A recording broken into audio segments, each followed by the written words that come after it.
This year was, without a doubt, the most disappointing Phoenix Suns season of all time, the most disappointing NBA season of all time from a Mhm. team, and probably right up there with one of the most disappointing seasons in all of sports.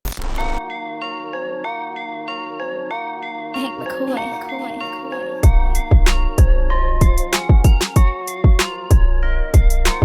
But unfortunately, or fortunately, for the final time in the 2023-2024 season, we get the sad music off the top of the show because the Phoenix Suns have officially been eliminated from the playoffs, losing Game 4 to the Timberwolves 122-116.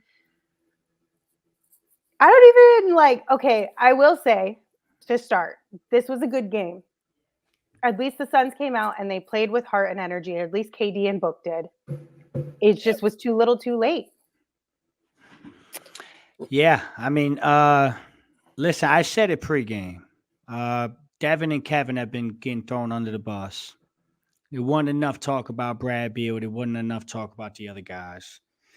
And yeah, I mean, that's what happened tonight. You got 10 points off your bench, and in a do or die game, I mean, I'm not going to turn on my guys, and I'm not going to throw smoke. I'm not going to blow smoke in their face when they down. But damn, man, you got a 113-111 game with 2:30 to go. You got Brad Beal driving baseline with Karl Towns defending, and he has 5 fouls. He has 5 fouls there. Karl Towns doesn't want to foul out of this basketball game.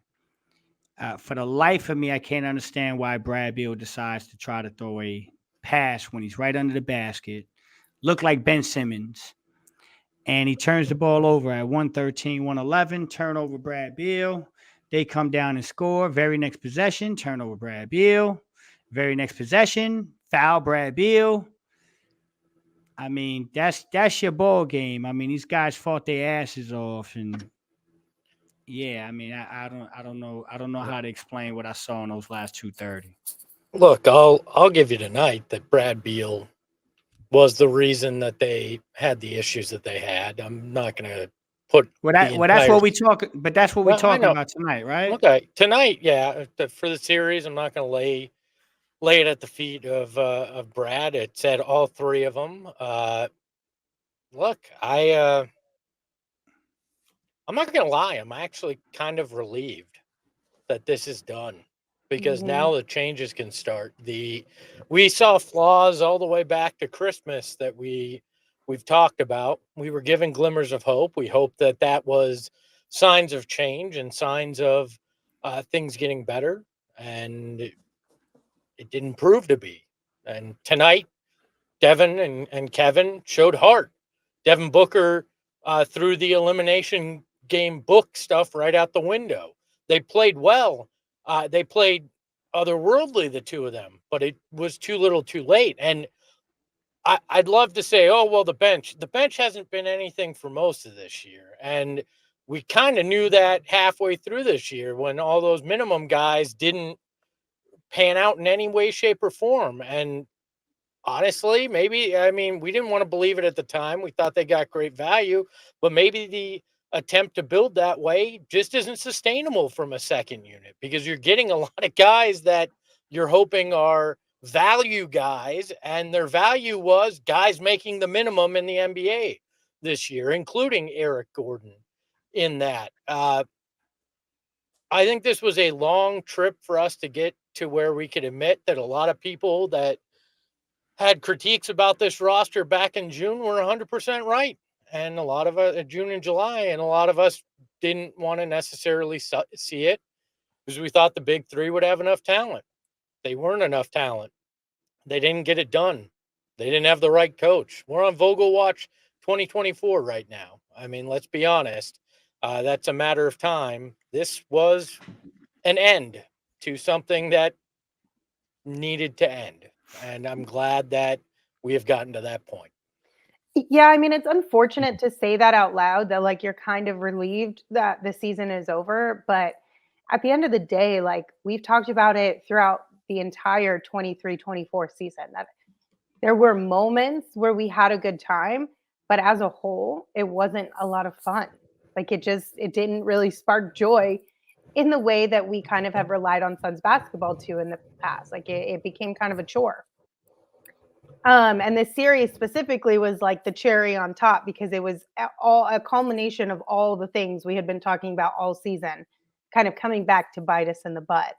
And, Flex, to your point, like Bradley Beal stunk tonight, especially after talking about after game 3, never getting swept before in his life and not wanting, he said, I'll be damned if that happens to me. And then, unfortunately, I think foul trouble and just not being able to find a rhythm really plagued him tonight, but we needed more from Bradley Beal tonight. Now that doesn't necessarily let KD and Book off the hook for game 1, 2, and 3 and what we needed from them and we didn't get, but at the end of the day, everybody kind of failed in this situation because you could look at every single game 1 through 4 and point at this person could have done more, this person could have done more.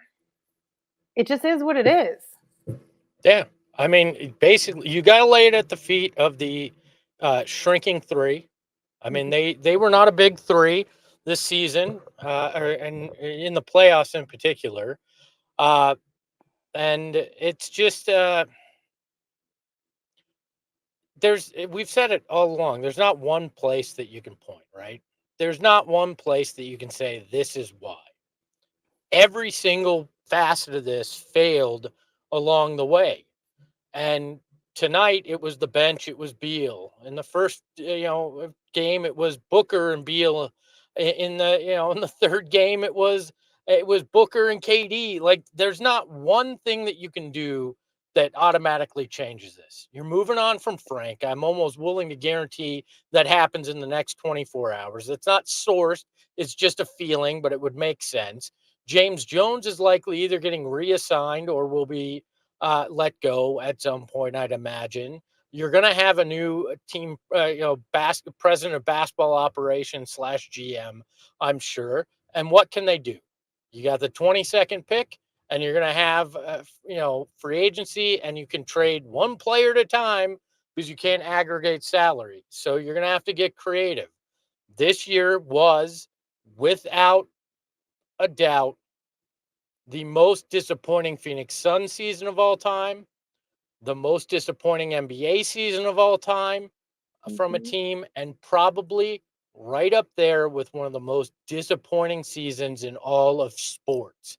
The talk was championship. The talk was, look at the amount of talent that's been amassed on this roster. It's some of the best we've ever seen. 3 top 35 guys in the league, 2 top 10 guys. And you become the first team to be eliminated in the playoffs this season. It is unacceptable. It is pathetic. And it is going to lead to major change in the Valley. Yeah, I mean, it has to. Like, you can't run it back with this same group and expect a different result.